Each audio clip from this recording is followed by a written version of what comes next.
dear student, welcome to you in this channel. I am Rohit sir and I am present with a new video. In this video we will study the poem The Sleeping Porter written by Lakshmi Prasad Devkota. तो इस नए video में हम लोग पढ़ने जा रहे हैं पोएम द स्लीपिंग पोर्टर और इस कविता के जो कवि है वो है Laxmi Prasad Devkota. So first of all हम लोग लक्ष्मी प्रसाद देवकोटा के बारे में कुछ जान लेते हैं कि Laxmi Prasad Devkota was born on the 12 November 1909 in Kathmandu.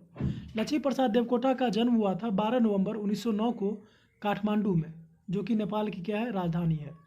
He obtained a bachelor of arts degree from the Patna University in 1929। उन्होंने बीए की डिग्री प्राप्त की पटना यूनिवर्सिटी से 1929 में। उन्होंने 1929 में पटना यूनिवर्सिटी से बीए की डिग्री प्राप्त की। He was a renowned poet and story writer of his time. वो अपने समय के प्रसिद्ध कवि और कथाकार थे। In 1948 he presided over the first national poetry festival of Nepal organised by Nepali Sahitya Parishad. 1948 में उन्होंने एक नेपाल की जो पहली कवि सम्मेलन थी, राष्ट्रीय कवि सम्मेलन थी, जो कि नेपाली साहित्य परिषद के द्वारा आयोजित किया गया था, उसमें उनको सभापति बनाया गया और उन्होंने उसका सभापतित्व किया। Immediately after this poetry festival he exiled himself to Varanasi. और तुरंत ही इस कवि सम्मेलन के बाद उनको जो है वाराणसी भेज दिया गया। और वहाँ पे क्यों भेजा गया? टू एडिट युगवाणी, युगवाणी को एडिट करने के लिए। और ये युगवाणी क्या था? Yugvani which was a mouthpiece of the Nepali Congress. ये युगवाणी जो था वो नेपाली कांग्रेस का एक घोषणा पत्र था। In Nepal his house and properties were confiscated by the government. और नेपाल में क्या हुआ कि उनका जो घर था और संपत्ति उसको नेपाल सरकार ने जब्त कर लिया। जो ही वे वाराणसी गए तो इधर जो है नेपाल में उनके घर और संपत्ति को जो है नेपाली सरकार द्वारा जब्त कर लिया गया। Now we come to the poem. अब हम लोग पोएम पे आते हैं। पोएम का जो टाइटल है वो है द स्लीपिंग पोर्टर, यानी सोता हुआ कुली। पोर्टर कहते हैं कुली को, जो कि सामान जो है वो एक जगह से दूसरे जगह ले जाता है ढो करके। तो इस पोएम में जो है एक कुली के लाइफ के बारे में बताया गया कि कैसी उसकी दयनीय स्थिति होती है, किस प्रकार के अभावपूर्ण उसका जीवन होता है, ना उसको सही ढंग से भोजन मिलता है, ना ही जो है उसे बहुत ही दयनीयपूर्ण जीवन वो बिताता है। और फिर भी वो जो है अपनी उसका शरीर भी जो है वो काफ़ी कमज़ोर होता है, उसका स्वास्थ्य उतना अच्छा नहीं होता है। फिर भी भूखे रह करके भूखा रहता है, उसको सही से ना भोजन मिलता है, फिर भी जो है वो अपना काम जो है वो करता है, क्योंकि उसकी आजीविका का जो स्रोत है, उसका जो आजीविका का जो मतलब कमाई का जो साधन है वो वही काम है। सो अभावपूर्ण ज़िंदगी व्यतीत करते हुए भी वो मतलब जो है वो किसी प्रकार अपने काम को करता है। तो इसी के बारे में हम लोग पोएट जो है वो इस कविता में मतलब बताते हैं और एक कुली के जीवन के बारे में जो है वो उन्होंने जो है वो वर्णन किया है। सो अब हम लोग लाइन बाय लाइन इसका एक्सप्लेनेशन देखेंगे पोएम का। So let us start now. A 25 kilo load on his back, a spine double bent, a 6-mile climb up in the snows of winter, necked bones, a skeleton like frail frame, yet facing an uphill task, he is challenging the mountain. कहा जा रहा है कि एक 25 kilo का वज़न वो अपने पीठ पर लादे हुए 25 किलो का वज़न का जो कोई थैला है उसको वो अपने पीठ पर लाद करके मतलब वो जा रहा है, जिससे क्या हो रहा है कि स्पाइन डबल बेंट, उसका जो रीढ़ का हड्डी है वो एक तरह से वो लग रहा है वो इतना मतलब भारी है वो कि मतलब वज़न की उसका लग रहा है कि रीढ़ का हड्डी जो है वो डबल दिख रहा है। 6 mile climb up in the snows of winter, और वो उसको जाना है 6 मील की दूरी तय करना है उस भार को उठा करके, वज़न को उठा करके। और मौसम जो है वो विंटर का है और बर्फ़ गिर रही है, यानी जाड़े का मौसम है और बर्फ़ गिर रही है। उस मौसम में उसको जो है 6 मील की दूरी तय करना है। नेक्ड बोन्स, उसके जो हड्डी जो है वो दिख रहे हैं, मतलब शरीर कमज़ोर होने के कारण। Skeleton like frame, frail frame, उसका जो शरीर का ढांचा है वो क्षण भंगुर है, लग रहा है कि मतलब कभी भी मतलब टूट जाएगा, इस प्रकार का लग रहा है जो शरीर का ढांचा दिख रहा है। Yet facing an uphill task, फिर भी वो इस कठिन काम को जो है वो कर रहा है, उसका कठिन काम को जो है वो कर रहा है। ही चैलेंजिंग द माउंटेन, और वो एक तरह से पहाड़ को क्या कर रहा है, चैलेंज कर रहा है, चुनौती दे रहा है।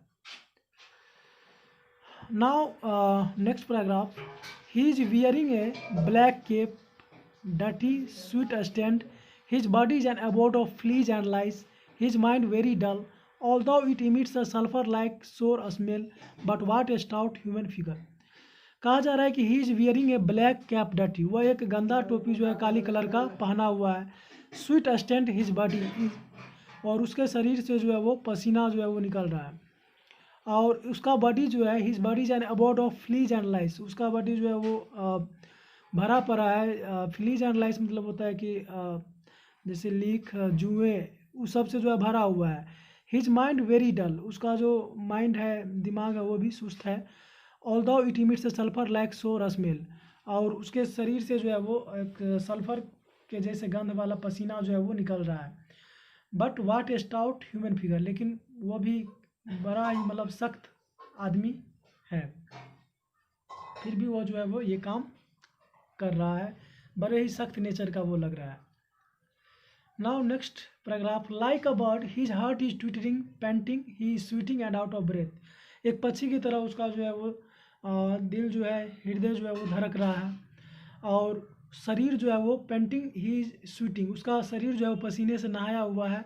एंड आउट ऑफ ब्रेथ, और वो बेदम है, उसका दम जो है वो फूल रहा है, सांस फूल रहा है, फिर भी जो है वो अपने काम में वो लगा हुआ है। Now next paragraph, a hut on the cliff, his son shivering with cold, woods of hunger, the mother searching for nettles and vines. अब इस पैराग्राफ में जो है वो कवि जो है उनके परिवार के बारे में जो है वो थोड़ा बता रहे हैं कि ए हट ऑन द क्लिफ, उसी पहाड़ी पे क्या है कि उस चोटी पे उसका एक झोपड़ी है। ही सन शिवरिंग विथ कोल्ड, और उसका जो पुत्र है वो जाड़े ठंडे से जो है वो काँप रहा है, ठंड से काँप रहा है। ऊज ऑफ हंगर, वो भूख से पीड़ित है, मतलब वो काफ़ी उसके भूख लगा हुआ है। The mother searching for nettles and vines, और उसकी माँ जो है वो पहाड़ी पर जो है वो वनस्पति खोज रही है, जो लतादार वनस्पति या चिपचिपा जो कुछ पदार्थ होता है, वही मतलब वहाँ आपका भोजन होता है, तो उसको वो खोज रही है जिससे कि उसके भूख को मिटाया जा सके। तो ये उसकी पारिवारिक स्थिति जो है वो काफ़ी दयनीय लग रही है। Beneath this hero of the mountain, the proud conqueror of nature, are the snow clad peaks above, only the star studded lid of night in this night, the porter is in deep slumber reigning over the rich kingdom of sleep. इसके अलावा beneath this hero of the mountain, फिर भी वो एक तरह से वो क्या है कि उस पहाड़ का एक तरह से नायक है, हीरो है। The proud conqueror of nature, और उसने एक तरह से प्रकृति पर विजय प्राप्त कर लिया है। Are the snow clad peaks above, और पहाड़ी पर ऊपर में जो है वो पूरा बर्फ ढका हुआ है। Only the star studded lid of night, और इन दिस नाइट, और रात में जो है उसे केवल तारा टिमटिमाता हुआ दिख रहा है। The porter is in deep slumber reigning over the rich kingdom of the sleep, और रात हो गई है और पोटर जो है, कुली जो है वो गहरी नींद में है अब, क्योंकि वो काफ़ी थका हुआ, और उसे बिछावन पे आते ही उसे जो है वो गहरी नींद आ जाती है। एक तरह से वो raining over the rich kingdom of sleep, और वो एक तरह से नींद के जो समृद्ध जो साम्राज्य है उसमें वो एक तरह से शासन कर रहा है। तो इस कविता में हम लोगों ने देखा कि कवि ने जो है वो कुली के दयनीय लाइफ के बारे में बताया, और उसके अभावग्रस्त जीवन के बारे में बताया है कि किस प्रकार जो है वो अपना जीवन अभाव में रह करके जो है वो व्यतीत करता है। So the poem ends, and I hope कि ये वीडियो आपको काफ़ी पसंद आया होगा, और ये एक्सप्लेनेशन जो है वो काफ़ी अच्छा लगा होगा। इफ़ यू अगर आपको ये वीडियो पसंद आता है तो आप इस चैनल को सब्सक्राइब करें, इस वीडियो को लाइक करें, कमेंट करें और शेयर करें। Thank you for watching.